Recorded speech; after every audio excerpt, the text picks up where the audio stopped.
ఎత్తాడు శనివారం అర్ధరాత్రి తర్వాత ఎవడెత్తాడు, ఎందుకు ఎత్తాడు? చంద్రబాబు నాయుడు గారి అది ఎత్తకపోయిందంటే చంద్రబాబు నాయుడు గారి ఇల్లు మునిగేది. ఎందుకనంటే ఆ నీళ్లు ఇలా నాయుడు ఇంటిని కాపాడుకోవడానికి ఇదంతా జరిగింది, విపత్తు జరిగింది అనేది. అండ్ ఇంకొకటి సార్, ఈనాడులో వచ్చిన ఒక లాజిక్ మరిచిన జగన్ అనే ఒక వార్త సార్. ఇది వాస్తవానికి విజయవాడకు ఒకవైపున కృష్ణానది ప్రవహిస్తే మరోవైపు నేను అదే చెప్పబోతున్నా. కృష్ణానదికి ఒకవైపు చంద్రబాబు నాయుడు ఇల్లు ఉంటుంది, ఇంకోవైపు బుడమేరు ఉంటుంది. బుడమేరు ఒకవైపు నాకు తెలిసినంత వరకు బుడమేరు లెఫ్ట్ ఉంటుంది అనుకుంటాను, సబ్జెక్ట్ కరెక్షన్. కృష్ణానదికి రైట్ సైడ్ చంద్రబాబు నాయుడు ఇల్లు ఉంటుంది. కృష్ణానది ప్రవాహానికి రైట్ సైడ్ చంద్రబాబు నాయుడు గారు. ఎగ్జాక్ట్లీ అదే చెప్పింది. Left side Budameru, left side Budameru ఉంటుంది. బుడమేరు నుంచి కృష్ణానదికి వెళ్ళే వాటర్ కూడా I think around 7,000 cusecs per second capacity. అంటే బుడమేరు నుంచి మీకు వెలగలేరు రెగ్యులేటర్ దగ్గర నుంచి మీకు కృష్ణానదికి డైవర్షన్ కదా. బుడమేరేమో మీకు ఖమ్మం జిల్లా కృష్ణానది, ఖమ్మం కృష్ణా ఉమ్మడి జిల్లాల నుంచి అనేక రకాల చెరువులు, చిన్న చిన్న ఉపనదులు, చిన్నవి అవన్నీ వచ్చి వాటర్ బుడమేరులో కలుస్తుంది. బుడమేరు నుంచి కిందికి వెళ్తుంది కొల్లేరుకు, అది కొల్లేరులో కలవాలి. సో బుడమేరు దగ్గర ఈ వెలగలేరు రెగ్యులేటర్ నుంచి డైవర్ట్ చేయగలిగే సామర్థ్యం కృష్ణానదికి నాకు తెలిసినంత వరకు అరౌండ్ 7,500 క్యూసెక్స్ పర్ సెకండ్. కానీ కృష్ణానదికి వరద వచ్చింది ఎప్పుడు? 11,40,000 క్యూసెక్స్ పర్ సెకండ్ నీటి ప్రవాహం ఉన్నప్పుడు వరద వచ్చింది.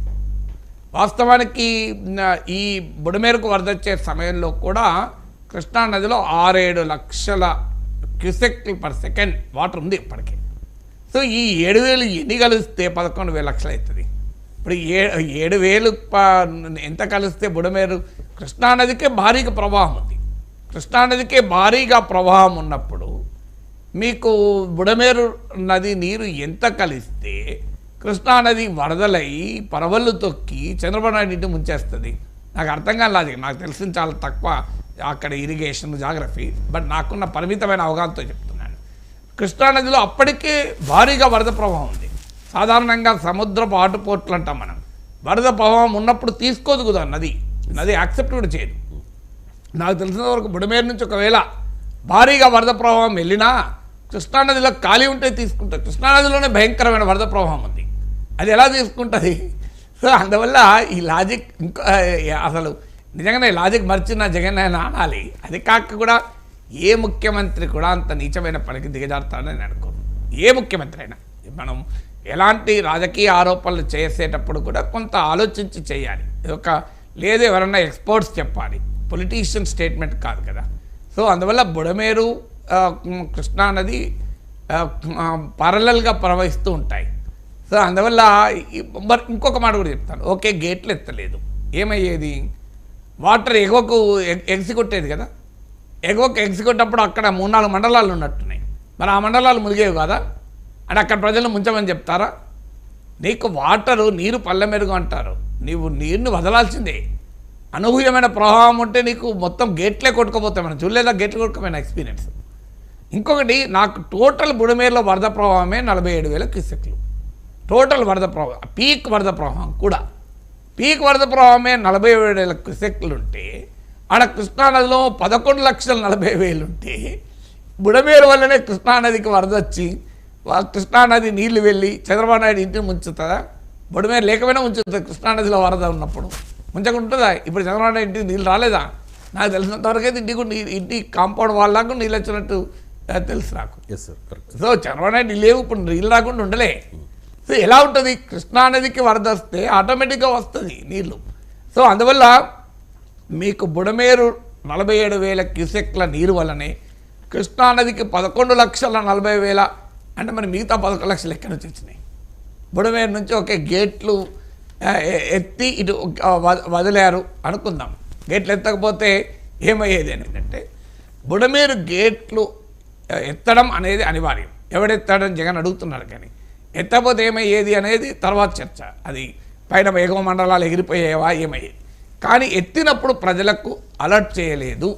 అక్కడ అడ్మినిస్ట్రేటివ్ ఫెయిల్యూర్ చాలా క్లియర్గా కనబడుతోంది. పాలనా వైఫల్యం.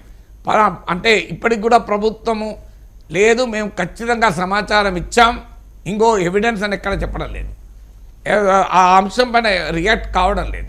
విమర్శ ఎక్కడ వస్తుందంటే మీరు ఆ బుడమేరు గేట్లు ఎత్తేటప్పుడు ప్రజలను అలర్ట్ చేయాల్సి ఉండే అక్కడ అంచనాల లోపం. మరి ఏం లోపం? ఇంత స్థాయిలో వరద ప్రమాదం వస్తుందని అధికారులు అంచనా వేయలేకపోయారా? లేదు అసలు చివరి నిమిషం వరకు బుడమేరులో ఇంత నీరు వస్తుందని అనుకోలేదా?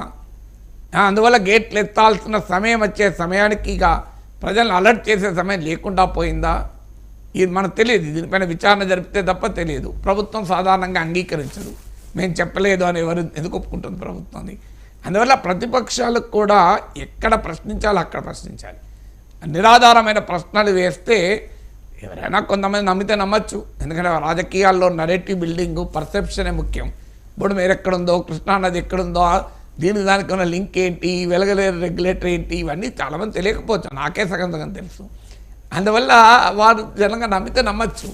కానీ అల్టిమేట్గా అపోజిషన్ సక్సెస్ అయ్యేది ఎక్కడ గవర్నమెంట్ ఫెయిల్యూర్ రియల్గా ఉందో అక్కడ మాట్లాడాలి. రియల్గా ఉన్నది ఎక్కడ అంటే బుడమేరు గేట్లు ఎత్తినప్పుడు అక్కడ దిగువ ప్రాంతంలో ఉన్న ప్రజలను అలర్ట్ చేయాలి.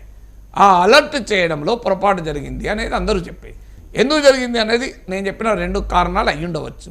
అంటే అధికారులు వాటర్ ఒకటేసారి అంత వస్తుందని అంచనా వేయకపోవచ్చు, లేదు ఒకవేళ విడుదల చేసినా ఇంత వరద బీభత్సం వస్తుందని అనుకోకపోవచ్చు, మనకు తెలియదు. అది జరపాలి. ఇప్పుడు ఏమైందంటే పరిస్థితి ఎట్లా వచ్చిందంటే ఇవాళ కూడా పత్రికలు చూసాం, మళ్ళీ బుడమేరుకు వరద. జనంలో నిన్నటి నుంచి విజయవాడలో పెద్ద వదంతులు, బుడమేరుకు వరదలు వస్తాయడా మళ్ళీ అని. ప్రభుత్వం అప్పుడు క్లారిఫై చేయాల్సి వచ్చింది 10,000 క్యూసెక్ల మించి రాదు అని. సో అందువల్ల మనం ఎప్పుడు కూడా ఇలాంటి సమయంలో ఆధారాలతో కూడిన విమర్శలు చేయాలి తప్ప ఆధారాలు లేని రాజకీయ విమర్శల వల్ల ఫలితం ఉండదు కదా. రైట్. ఈ బుడమేరు వాటర్ ప్రవహించే మీరు చెప్తున్న లాజిక్ సార్, అదే మీరు చెప్పిందే చదువుతా సార్ మళ్ళీ. వాస్తవానికి విజయవాడకు ఒకవైపున కృష్ణానది ప్రవహిస్తే మరోవైపు బుడమేరు ఉంటుంది. ఈ రెండిటి ప్రవాహ మార్గాలు వేరు. కృష్ణానది ఉమ్మడి కృష్ణా జిల్లా నుంచి సముద్రంలో కలుస్తుంది. బుడమేరు ఉమ్మడి కృష్ణా నుంచి ఉమ్మడి పశ్చిమ గోదావరి జిల్లాలకు వెడుతోంది. ఈ మొత్తం నేను చెప్పింది అదే కదా. మీకు కృష్ణానదేమో ఉమ్మడి కృష్ణానది నుంచి వచ్చి అంశల్దీవి అనుకుంటాను, అక్కడ సముద్రంలో కలుస్తుంది. బుడమేరేమో మీకు ఎగువ ఖమ్మము ఉమ్మడి కృష్ణా నుంచి వచ్చి కొల్లేరులో కలుస్తుంది. ఇప్పుడు కొల్లేరులో ఏమవుతుందంటే క్యాచ్మెంట్, కొల్లేరుకున్న వాటర్ క్యారింగ్ కెపాసిటీ తగ్గిపోయింది. కొల్లేరులో ఆక్రమణలు పెరిగిపోయి ఆ వాటర్ క్యారింగ్ కెపాసిటీ బాగా తగ్గిపోయింది. ఈవెన్ బుడమేరుకు క్యాచ్మెంట్ ఏరియాలో కూడా ఆక్రమణలు ఉన్నాయని పవన్ కళ్యాణ్ వ్యాఖ్యానించినట్టు చూశాను. సో అందువల్ల ఆ వాటర్ క్యారింగ్ కెపాసిటీ ఆఫ్ కొల్లేరు తగ్గిపోవడం వల్ల నీకు బుడమేరు వాటర్ను ఆ కొల్లేరు తీసుకోలేకపోయింది. అది కూడా ఒక కారణం. ఇవాళ వరదలకు మీకు కొల్లేరు కనుక 30 ఏళ్ల క్రితమో 40 ఏళ్ల క్రితమో నీటి సామర్థ్యం ఇవాళ ఉంటే అసలు విజయవాడ మునిగేది కాదు నా అంచనా. నేను కొల్లేరు కూడా ఆ ప్రాంతం కూడా తిరిగి వచ్చాను. సో విజయవాడ మునిగేది కాదు, ఎందుకంటే కొల్లేరు తీసుకునేది అంటే ఈ స్థాయిలో డ్యామేజ్ ఉండేది కాదు. కానీ కొల్లేరు కూడా తీసుకునే సామర్థ్యం, కొల్లేరు మొత్తం ఆక్రమణల వల్ల సామర్థ్యం తగ్గిపోయింది. అందువల్ల నేను ఇంతకుముందు చెప్పింది అదే. ఇప్పుడు కృష్ణానది బుడమేరు వేరువేరుగా ప్రవహిస్తాయి, ప్రవాహ మార్గాలు వేరు. బుడమేరు నుంచి కృష్ణానదికి సెకండ్కి 7,000 క్యూసెక్లు మాత్రమే డైవర్ట్ చేసేది. ఓకే, ఇంకొంత కట్టలు తెగిపోయి ప్రవహించిన 7,000 కాకపోతే 15,000 అవుతుంది.